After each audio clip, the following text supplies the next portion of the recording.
Hello, everybody, and welcome to another edition of Magic Mics, proudly sponsored by CoolStuffInc.com, CardHoarder.com, Alter Sleeves, as well as Twitch subscribers and Patreon supporters just like you.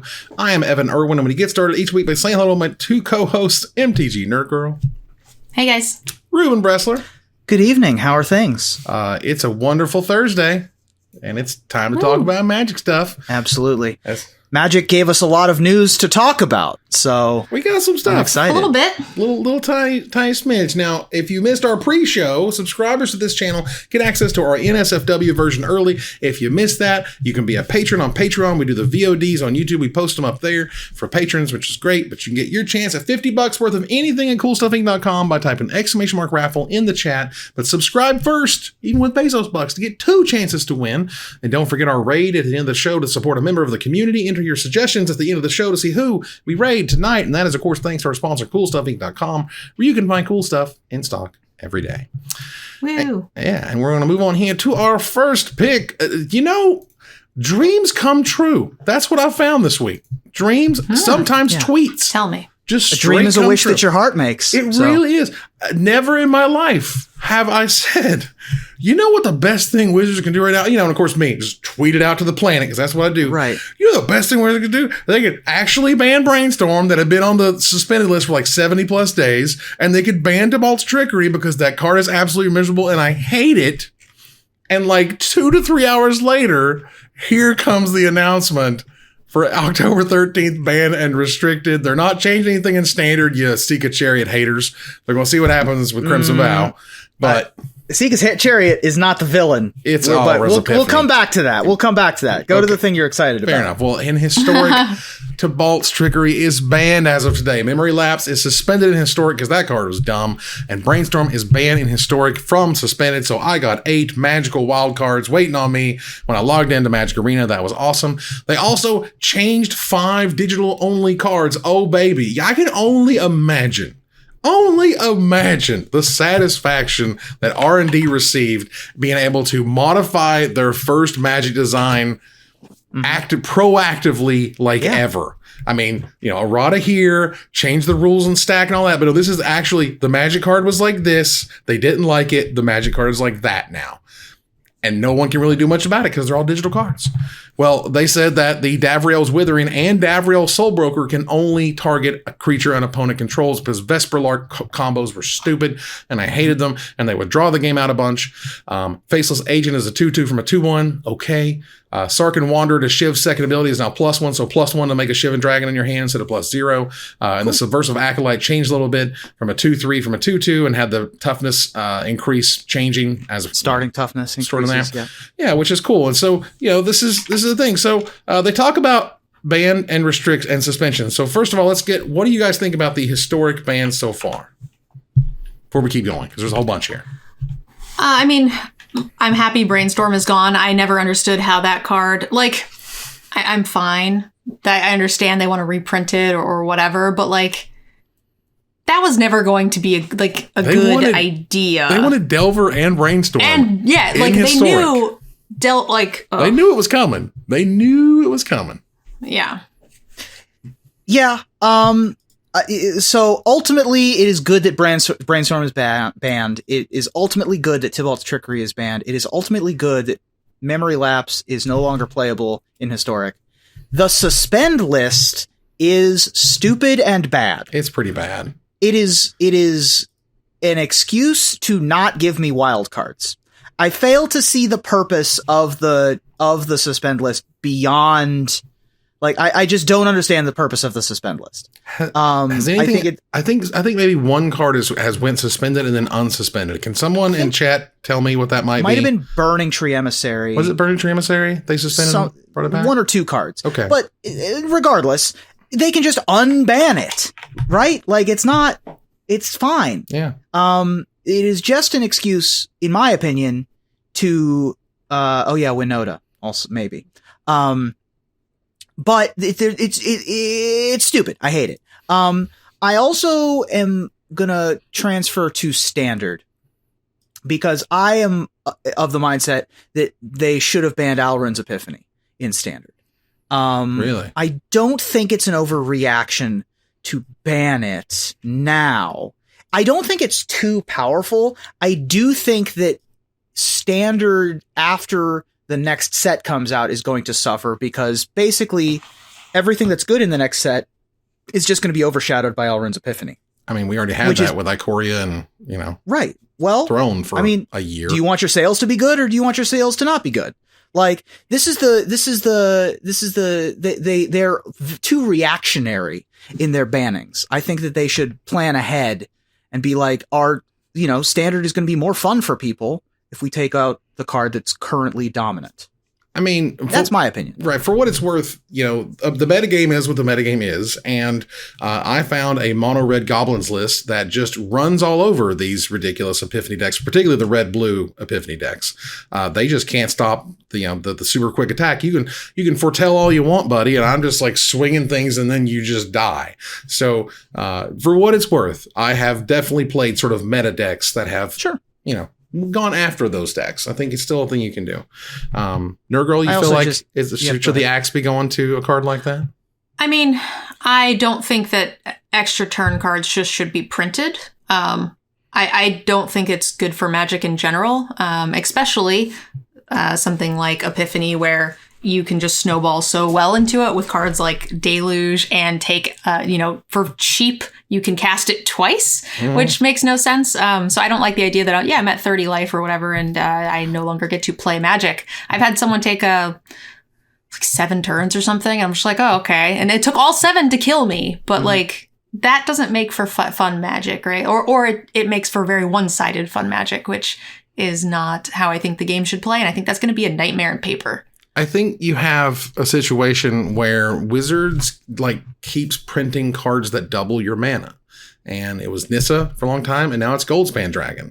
And when you double the mana that things make, things break. I mean, even if only the treasures double, things break. They're able to play stuff. You're able to target them. They're able to play counter spells. And, you target them. They're able to now play their Elrond's Epiphany because you targeted and killed their Goldspan Dragon. There's a whole host of reasons why that dragon making mana is a serious problem. It's also weird. There's this weird thing where now, so many creatures just come with lotus petals. We don't really think about it anymore. And just everybody gets a lotus petal. We call them treasures nowadays, but aren't they cool? And they seem to go in every single color, no problem. But when you give one color the ability to double their production, I mean, it's just ridiculous. All right. So granted, they're not changing that. Okay. But ultimately though, the historic changes are great. I'm a huge fan of changing cards that exist online only. Sure. I think that it is a little unfortunate that I crafted all these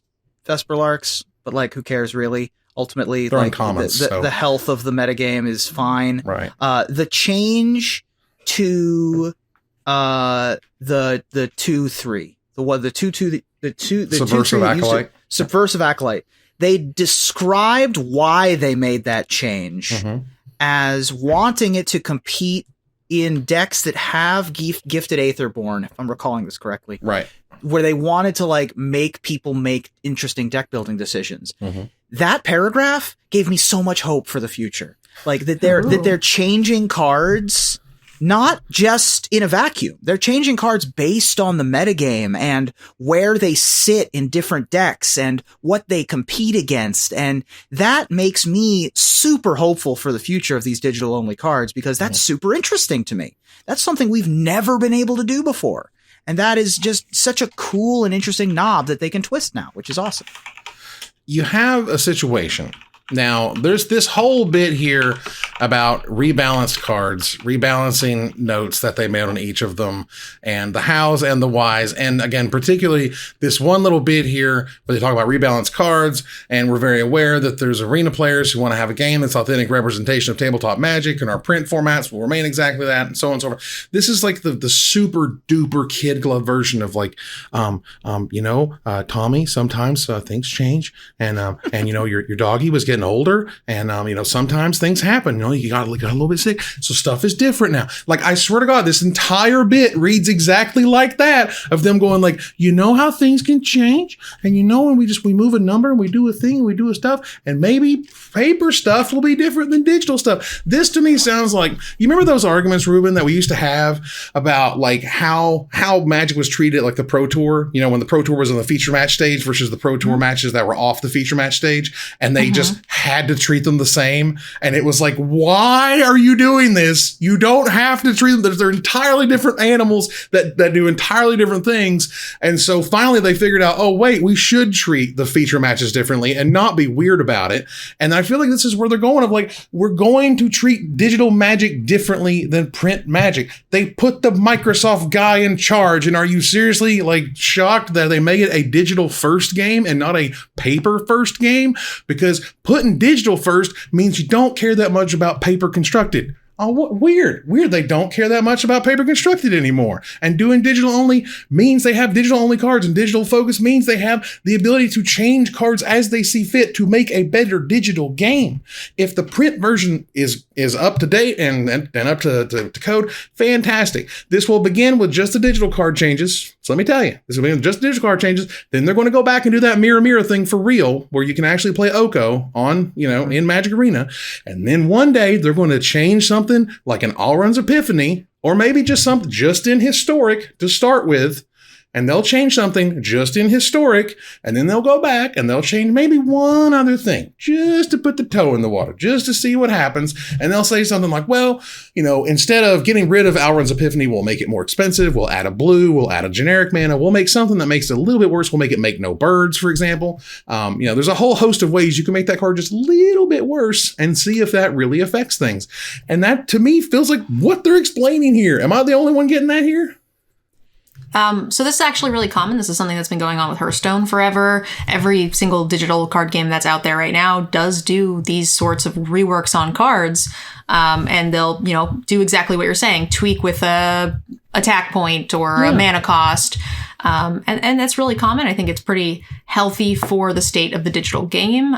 Makes your cards not useless anymore. I mean, better than just making them banned and not giving you, wild cards back, but like actually still at least playable cards. Now, what I will say is that this does make competitive paper Magic way scarier, because this means at a certain point, the more that they start to mess with this, we're no longer going to be able to solo play test in our queues. We're going to have dedicated teams where we just challenge each other with various decks. But that also means we're not going to get a good feel for what the meta actually will look like going into our events. So I do hope, like right now it's pretty small, but going in for competitive Magic, I do hope that there is some sort of distinction between the online side of it and the not online side of it. I would like it to be two different pools or ladders. We have limited and constructed. There should be limited, constructed, and online only. That's going to split up the player base a bunch, and it's asking a lot. But and that's only if they don't want to just kill paper. Well, I don't think they want to kill. Maybe they're fine with that, right? Like paper is a moneymaker, but I'll go ahead and let Ruben go ahead. Yeah, I agree that for the most part, every digital game does this. But Magic is primarily not a digital game. So I agree. I really don't want them to make that serious of a change to paper versions of cards. I think that the solution of splitting it up into three types of formats is possible. I also just think that they can just ban cards. Like, look, if they nerfed a card that I used 4 mythic wildcards to make and didn't give me those 4 mythic wildcards back, but my cards were unplayable, like if those Vesper Larks were mythics randomly, I would be pretty upset, right? So I think that that way lies madness. Does it? Yeah. Look, if you read that IGN article today, like The bets are off. I'm serious, y'all. They are, like we have been boiled in this. We are the frog in this water, and we have been boiled slowly. They have gotten rid of organized play. They got rid of the MPL that tried to replace it. They have decided that there's no longer GP events. There's just Magic events, and here's a bunch of money. They have shown that they will make digital only cards. They will keep Shock. Shock is playable in Standard on Magic Arena, where it is not playable in Standard right now at your local F&M. It just isn't, and yet we live in that world, and it's not ending anything. And I feel like there's a point where Wizards was like, you know what? These Chicken Littles online are just kind of Chicken Little in it, and the game is not going to die because you change some stuff on a digital client. I agree that the game is not going to die. I also think that you shouldn't be actively trying. This is another one on that list of this is going to kill Magic. I mean, I can already see the Rosewater article. I don't it was think him that. against the world. And everybody was saying, how dare you change these cards? That would be crazy. No one's going to buy Magic cards Evan, ever again. Do I We've look like a been man here. made of straw? We've Is that been what's here. happening? Do I look like a straw man to We you? have been here so many times. So there's a difference between killing Magic and changing Magic. So the people who exaggerate saying that this is going to kill Magic is that they're concerned that this is going to kill Magic as they know it. Yeah. Right. That isn't necessarily... And you're 100% right. So there is a distinction there. I think you're being a little too hard on that crowd because they just don't feel that, changing the versions online and not in paper is super weird. Because then, like you were saying, Oko, they're going to bring back Oko or whatever. And then I play Oko in some Eternal format or something. And then I forget which version I'm playing. It's so wonky and sort of complicated. But And I just don't think... I agree that the door is ajar. I think that it's going... I think that your hypothetical is going too far. and it might be. But I don't think it's the end of the world. I think it's great that the online tools are there to alter the cards that they released online.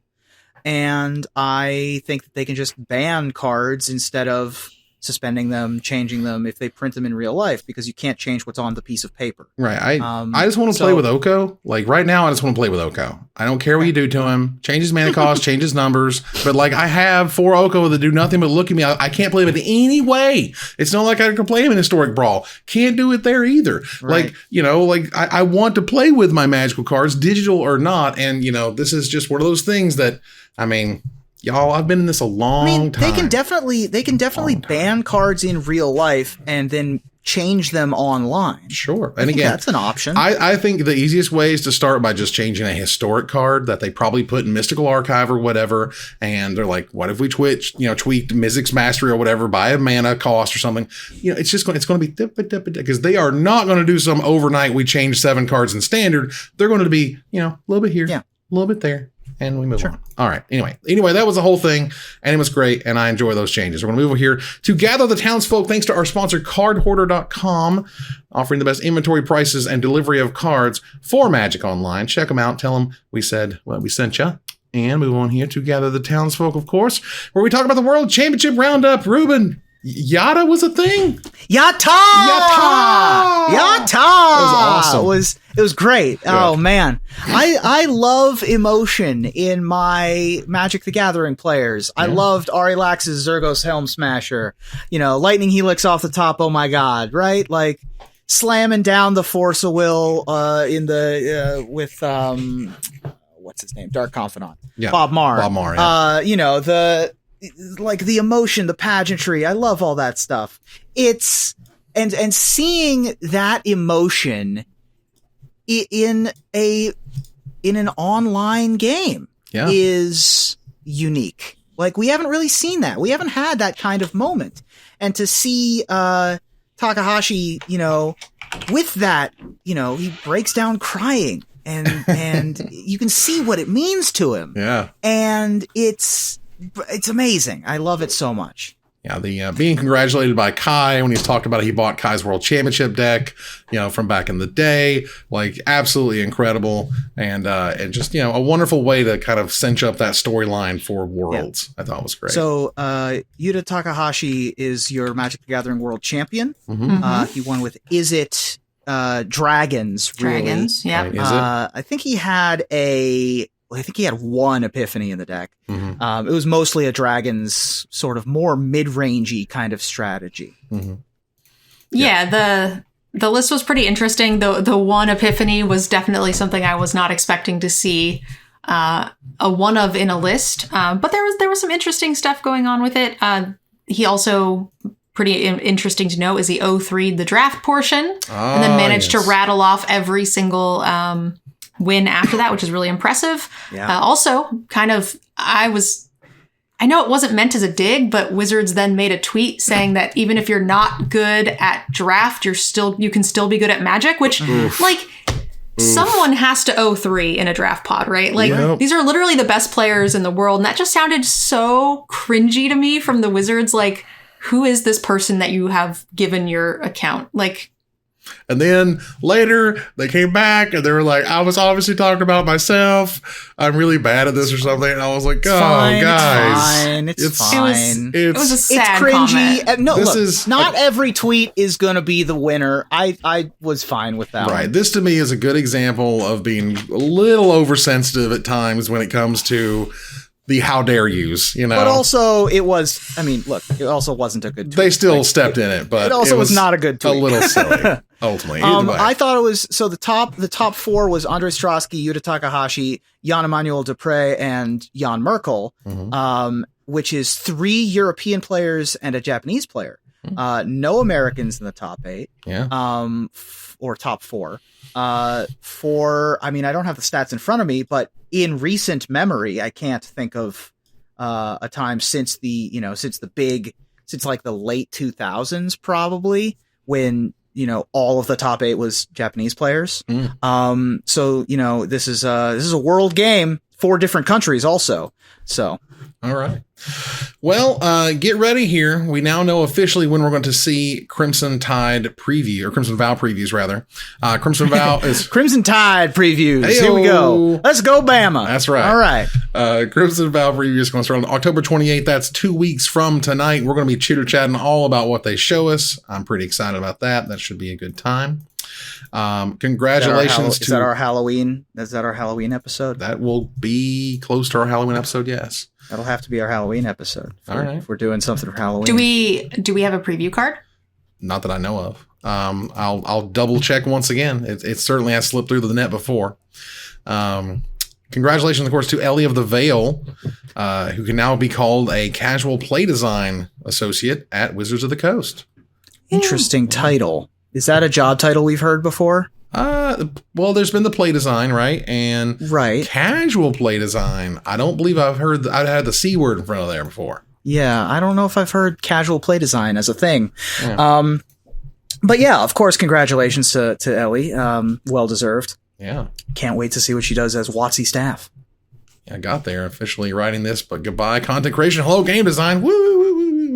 And, look, having a casual focus is what Wizards is doing and what Wizards has done very successfully. Again, as we've spoken, because the Commander players of the world, if you change a thing on Arena, they're not going to care. I promise. Also, congratulations to Gaby and LSV. There's a new Babby in the world, and that's always fun. A Babby Gaby. Babby Gaby. Baby Yeah, Santi. LSV's tweet is like, I was supposed to stream, but the new baby had different plans, was kind of cute. Yeah. Very standard LSV snark. So that was lovely. Yeah. And the baby's great, and congratulations to them, and obviously best wishes for the baby, which are always fun and exciting. And good luck on getting some sleep, because trust me, I've been there. But we do have, with the good birth news, we have some unfortunate news about Brian Goldner. The CEO of Hasbro passed away on October 12th. And that was very sad, obviously. A little surreal, honestly, because, this is the guy that I've seen on those quarterly calls, Hasbro quarterly calls, every 3 months. I would hear Brian Goldner sort of present the whole thing, and he's not going to be there. So that sucks. And obviously, condolences to the family. So. And he also, it was, clearly this was something that he must have been sick for a while, because he took a leave of absence, I believe, on the 11th. And then passed away on the 12th. He was in his 50s, young man. And so, it's kind of shocking. Man. It's or no, it was prostate cancer, I believe it was. Yeah. Well. So absolutely awful, and that sucks, and that's too bad.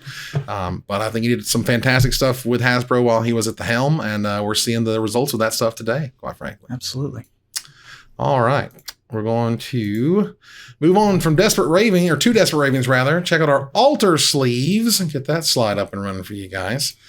Check out our altar sleeves at altersleeves.com. Support the show by using the code MAGICMICS at checkout for 5% off anything in the store, including a set of exclusive sleeves featuring the Magic Mike's crew at altersleeves.com/MagicMics. Check that stuff out. Tell them we sent you as well. As we move on here to the Desperate Ravings. Wow. Who wants to? Do you guys want to tackle this one? I've been kind of going at it for a minute. Yeah, I'll tank this one for you. Okay. Thanks.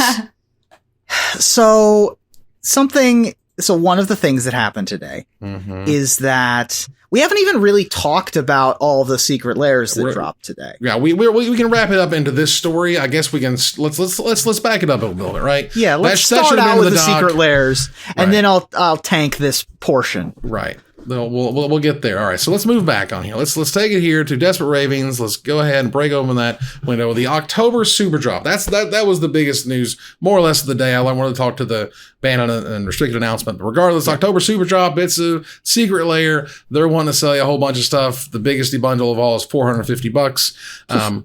Traditionally, these things have always paid off. We spoke about this a lot. Buy it, throw it in the closet, buy whatever you can afford, throw in the closet. If you only have one to pick, I know it's going to be popular, but still, the Stranger Things one is going to be money because if they sold the most of The Walking Dead and it's still worth more than what they were selling it for, this is still a good buy. But there's a lot of really cool options here. You have, let's see here. Where do we begin? The Stranger Things, of course, which is fun. And this has a bunch of the characters from the show. You have the Clue Token, Mind Flayer the Shadow, which is a legendary enchantment horror, which is also very cool. And then a bunch of legends that have friends forever. Friends forever. Because that's a new mechanic. And they're going to have a different one moving forward for the reprint in Streets of New Capenna, or Capenna rather. And they're not going to have friends forever, but they are going to have a different mechanic that isn't partner. Sure. But it's like partner, that you can only put these things together as written. Great. Yeah. So do you guys like Stranger Things? Do you care one way or another about these cards? I love Stranger Things. I mean, I think that Stranger Things is a cultural phenomenon in the nerd sphere on a scale that we haven't really seen before. One of the big impetuses of why Dungeons and Dragons has had its resurgence is because it was so popular in Stranger Things. And it's brought a bunch of these young actors to the forefront. It was Netflix's most popular show. It's one of the few shows on Netflix that got more than 2 seasons. Usually it's Netflix gives you 2 seasons and then that's it. True. It's great. Yeah. I've only seen a couple episodes. It's been on my watch list. I don't spend a ton of time doing it, but it has a lot of the kind of cool callbacks that, the generation that they're targeting really, really falls for, which makes it, great marketing. So, yeah, I mean, and you're paying for this license. These secret layers are $10 more than the other ones, which is to be expected. There are some more cards, I think, to kind of help offset that. But at the same time, it is $10 more. One of the things, this monster movie marathon secret layer is fascinating. And here's why. And correct me if I'm wrong. This is likely the lowest value secret layer they've ever made. Wizards almost always will throw in a $20 bill. They'll throw in a $30 mythic. They'll throw in even a $15 rare. They'll put a little something in there to say, this is worth the money that you're paying for. These cards do not add up to $30 in any form, any fashion. I guess maybe unless they're original foils or something. But yeah, this to me is this was the test pilot of what if we just made super cool cards that are staples in formats. Don't get me wrong; these are well played cards, but they're just not worth necessarily on the the open market $30. And so, is this going to do well? I absolutely love it. I think this is absolutely brilliant. But financially, it's hard to say that this will be necessarily worth that if that ups, if that price kind of doesn't get there as a result of them being so cool and unique. There was the basic land set. Basic lands, that's fair. true. That's fair. The Eldraine Wonderland even started, and the Godzilla lands was a thing, and the full text lands. I think the full text lands are a little bit different because of how unbelievably unique they are, but regardless, that's a good point. Yeah. So Makes sense. It's sort of what you value, right? What do you Right. think is worth it? I think these are brilliant, though. I love it. Interesting that they didn't. I didn't realize that they didn't put. What could they have put in here that has like a movie monster kind of name? Oh goodness, they could have put all like Scarab God or something. Like, I mean, Yeah. they could Grave have Pact, right? Like they Grave could have just Titan. done. Like they could have Sure. thrown some serious stuff. But Yeah. Target Yeah, creatures get to their minus- options were there. Yeah, we Right. get to -1, -5 until end of turn. Like I love the ... until end of turn exclamation point. Like Yeah. the pulp noir movie poster style it's so good. Like the art on these is so good. a blasphemous act that deals 13 damage to each creature. ... Sorcery. Yeah. I do want to say, Evan, that you misspoke a little bit. They don't throw a $20 bill in there. They throw 20 excitements in there. Right. Get it right. There's a lot of They excitement. didn't put enough packed excitement in there. in that there's package. not quite. They did. Yeah. So Showcase Midnight Hunt is where they took a lot of the kind of the central showcase lands of Innistrad block, Vault of the Archangel, probably the best one being Gavany Township, and giving them the black and white extended art treatment. Yeah, they put Slayer Stronghold in there too. I mean, they got the whole cycle. This Right. one's a bit of a miss for me. This one's okay. I think I these just- arts are too good to not be colored. Yeah, I Like- agree. Like the blood hall there, like I feel like it could be so much more. Like I do like the black and white art oftentimes, but some of these just look a little they're not as awesome. They to just me. seem almost pop. like Yeah. they seem almost dreary, I guess, in a way. And in many ways they'd be like, well, duh, they're supposed to be like black and white horror. I'm like, yeah, but in some ways, don't you want some contrast? Like, look at the Gavany Township. If nothing else, that just looks like sort of a black blob with a little white And I thing love at the the top. swamps and the Yeah. forests, but I think that when you get to these non-basic lands, I kind of need something else. Yeah. I feel like a lot of these arts weren't designed to be black and white, and they just made them so. Right. Those like those aren't really popping out to me in the same way that a lot of the other art was, like the basics. Right. Yeah. So in what is a first, as far as I can tell, again, please correct me if I'm wrong, but the Read the Fine Print Secret Lair has 3 different versions. Not only is there the non-foil and the foil, there's also the foil etched, which is the exact same price as the foil, which I thought was kind of interesting. I felt maybe they bump it up by $5 or $10 for the foil etched, but no. Read the Fine Print in and of itself, they did put some money definitely in this one. This is the demons. Yes, this is Demon Lord Yeah. Belzenlock, Gristlebrand, Liliana's Contract, Kothafed Soul Hoarder, and Razaketh the Foul-Blooded. These are all big money mythics that should sell very well. There's a reason they try to pitch this thing for the 3 different versions versus the 2 different versions, because if you're going to go, you're probably going to go pretty hard in the paint, because these cards are dope. This Gristlebrand looks amazing. This is the coolest of the secret lairs, in It's my pretty opinion. nice. The gold really pops. Like the whole theme is really nice. Sometimes I use in these secret layers, I feel like the art is all really cool, but they don't necessarily go together. Whereas this is like a nice, clean set. Yep, absolutely. And it's too bad that Gristlebrand is banned in Commander, so you can't really run the whole thing. But you can just put the nice Gristlebrand in your sleeve, in your case, while you play all of these cards in your Demons deck. I love this thing. I mean, and if your kitchen table's okay with it, who cares if you play with Gristlebrand or not?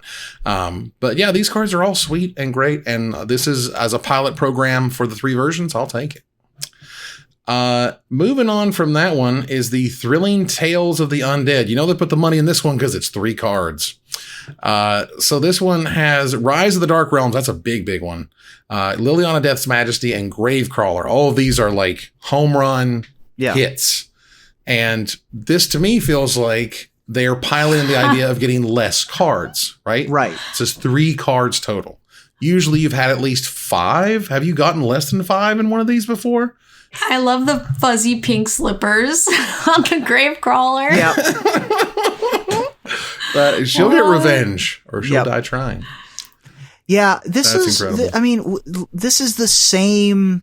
Again, this is the noir cover, Yes. like pulp novel cover, as opposed to the monster movie posters, but they're so similar. And I feel like there was a meeting where they were like, we could do 2 pilot programs. We could put 3 really expensive cards in this one and then all of the not expensive cards in this other one and see if they sell. Which I guess makes sense. Sure. I mean, to me, Secret Lair is just such a question mark as to what it can be or what it can do. I can imagine that Wizards is often surprised by what sort of wins and what loses. And this is another, what happens if, question mark. Yeah. The pinup Gravecrawler is the winner for sure. 100%. Yeah. So the Monster Anatomy 101 set is really interesting. They created, a bunch of cards. I don't, is there some money in this one that I miss? Is there a money rare in this? Gishath is the money rare in that one. You're right. Gishath Sun's avatars in this and cool. Yeah, it's cool. I mean, it's cool. Yeah. Look, this one isn't for everybody, but this one is like directly in my wheelhouse. I think this is awesome. Yeah. I mean, I don't really care about these particular cards, so I wouldn't be super excited about them in general. But I think the idea behind this is really neat art. Yeah. Same. Yeah, I mean, as for like what these cards have in common, someone asked, and also thank you, Hamboyga01. The Shocklands were only 3 per box. Which was, and I think I want to say the fairy one with Bitter Blossom only had 4 cards, but I can't recall. Yeah, I think it had Bitter Blossom and like 4 tokens, so it technically had 1 card. Only fit so much excitement in a box. Only so much. So like those excitement, not dollars. Right. But yeah, so Fleet Swallower, Goblin Trash Master, Ilharg the Razebore, Protean Hulk, and the big dollar Gishath Sun's avatar is showing up in that one. And they have, they also have a foil etched version of that, which again, this is the first Secret Lairs that have offered those types of things. And they look pretty snazzy. So if you're looking for that snaz. And then lastly, I guess, but not leastly, and I was certainly surprised by it, was Mirrored Insanity, which is a new take on the artifact lands. Why though? It's what is this one for? Like, who wants this? Who was looking for a special?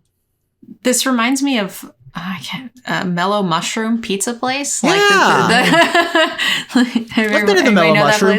I got food poisoning at a Mellow Mushroom in Louisville, Kentucky one time after a PTQ, and it was not great. But I have been to Mellow Mushrooms that did not give me food poisoning, and that place is great. And also, this art is cool. It's definitely neat. I just don't understand why they gave us the 5 artifact lands. Like, I don't. And I agree with the Maverick Girl. Darksteel Citadel is 100% going to be the secret card in this set. Sure. But this is one of the sets where I look at, and I say this is going to be the most expensive one of this entire lot, because it appeals to a very, very small niche. There's nothing that's like instantly super competitive right now that are running these anyway. They've been banned in Modern since how long now? They'd be used almost exclusively in, casual decks, as it were. And as a result, if all I had was $30, I'd buy this personally. If that's, if you're looking to gain value, throw it in the closet. Let's talk in 5 years. Let's talk about this in 5 years. I think I'm throwing $30 at the Liliana Demons. The Liliana Demons one is definitely hot fire. All right, we got to talk about the thing that happened. All right, cool. So let's go back. Pinup one is also great. Yes. Let's go back to the Stranger Things Secret Lair so we can talk about it. Yeah. So a thing happened today where someone on Twitter pointed out that among the characters that are in Stranger Things is Will the Wise, and the character of Will the Wise in the show is like the kid that gets captured first. The whole first season is like trying to get Will back, and it was pointed out by someone on Twitter that the letters in the background on the sign at Will's homecoming are blocked in such a way that the 4 letters that you can see are H-O-M, then 2 letters are blocked out, and then the letter O. And a lot of people have said that Will is queer coded in a number of ways. It's never explicitly stated in the show. Even if that weren't the case, this is one of those things that, someone maybe somewhere along the line should have seen. This seems to be just a massive oversight rather than anything nefarious, in my opinion. I'm hoping, but it is a massive oversight. So is it like the whole Disney thing, right? Where there's like a bunch of Disney situations where there's a clear dildo on the cover of this Little Mermaid thing, right? Like they put sex or something or whatever in the sky. Look, my main problem with this one, obviously, this is unfortunate. I don't believe there's any malice here. I don't think this was done intentionally. But it's obviously a horrible look. This is awkward as hell. If you can change it, please change it. And also one of the things that like a lot of people sort of mentioned was like, look at like the background's supposed to say homecoming. Like that's how this got here. There's a missing E, there's a missing C and whatever. But if those were the letters that were missing, his head should probably cover more of the letters. You know what I mean? Like the perspective's a little weird. And why would it be that way? It sucks all around. Let's just say it sucks all around. I don't think that I think that it's blocking the correct number of letters. I don't buy into that at all. I think the it's word a little homecoming absurd. exists. Like, it does go from really small to very big because of the way that like, you know, it's going into like the vanishing point or whatever. Right. So like, yeah, I could see there being and there's also going to be a weird space. Like we don't know how spaced out the letters are between the two words. Yeah, it's unfortunate. It really is, because these things, I assure you, go through infinite approvals. I mean, the approvals, the Bruchine approval didn't. Like they had to, well, I mean, this had to go through, Bruchine didn't because they didn't really think about it. But, you know, when it's like this is an official licensing agreement, it had to go to the licensee. They had to say, okay, they had to bring it back, they do the artwork. You know what I mean? Like all of this stuff had to go back and forth, and God knows how long that takes. Because I know, I know multiple people in the hobby industry who deal with licensing stuff, and it's generally a nightmare. So, I can imagine they really don't want to change this card unless something awful is happening, and I feel like something awful is happening, and they should take the time to change it if they can. If they can change it, they should. If they don't, it's not the end of the world. I just don't like it. It's just I don't like it either. Yeah, but it's not going to hurt anybody ultimately, I think, but it sucks and it's weird. Yeah. Do note on Stranger Things, because they have a weird mechanic of Friends Forever.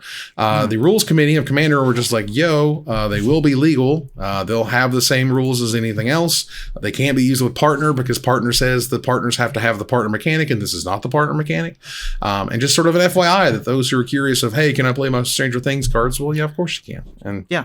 You know, for me, Commander is 100% This is just casual, horsemanship instead of flying. Exactly. Just a little silly. Let's see here.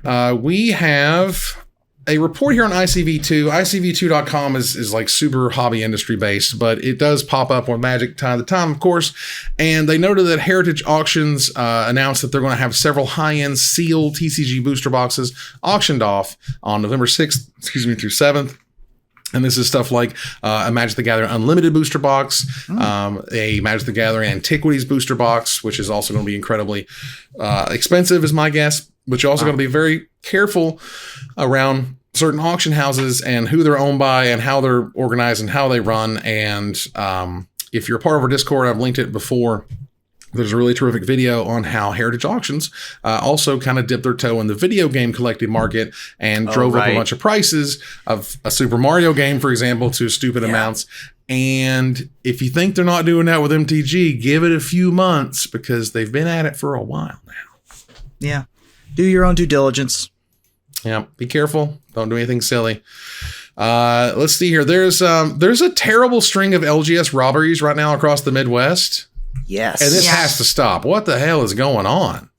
Yeah, there were at least a half dozen stores from Indiana to Missouri, I think is the furthest west so far.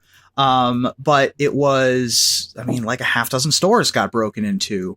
Ohio as well. All right. Pharmacist Judge says Ohio. Yeah. So do we think it's they're close enough together where we think it's the same people? The timeline matches up such that it looks like it could just be, a Bonnie and Clyde situation making their way west, like Colorado area is probably next. And yeah, I mean, it's an epidemic, I guess, at this point. There's like 6 or 7 different stores. Yeah, it's getting rough. And, part of it, and first thing first, thank you, Maverick Girl, for linking the Heritage Auction thing about the video games. It's in the chat. I'll put it in the show notes so you guys can check it out. But, as for this, the main problem, sort of, it's dual fold. And we've seen this over time. And I've certainly seen this over time, where law enforcement doesn't really take it seriously because it's a children's card game. And at the same time, we're dealing with items that have no serial numbers and are incredibly liquid. And by that, I mean, you can take a magic card and you can turn it into a dollar bill like that.